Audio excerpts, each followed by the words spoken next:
This presentation is on the medial view of the mandible. Noted on the medial view of the mandible are the body of the mandible, the alveolar process of the mandible, and the mandibular ramus. In addition to its mental symphysis are the genial tubercles or mental spines.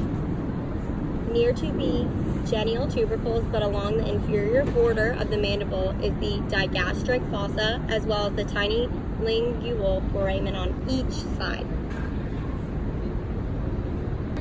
At the lateral edge of each alveolar process of the mandible is a rounded and roughened area, the retromolar triangle.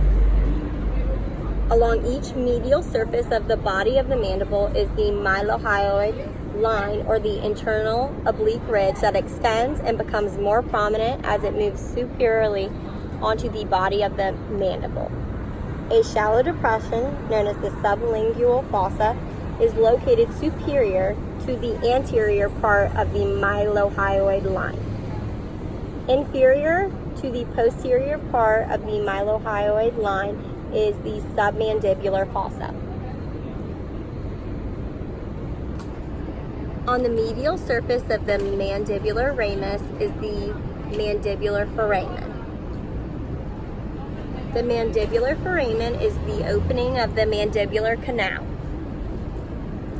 The mandibular canal runs horizontally in a posterior direction within the body of the mandible on each side.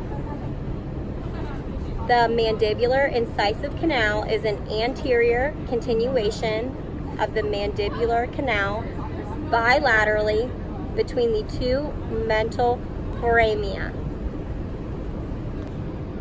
Overhanging the mandibular foramen is a bony spine known as the lingula.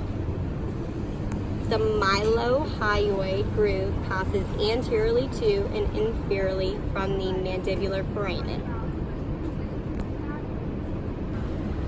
The articulating surface of the condyle can also be noted from the medial view. Inferior to the articular surface of the mandibular condyle, on the anterior surface of the neck is a triangular depression known as the pterygoid fovea.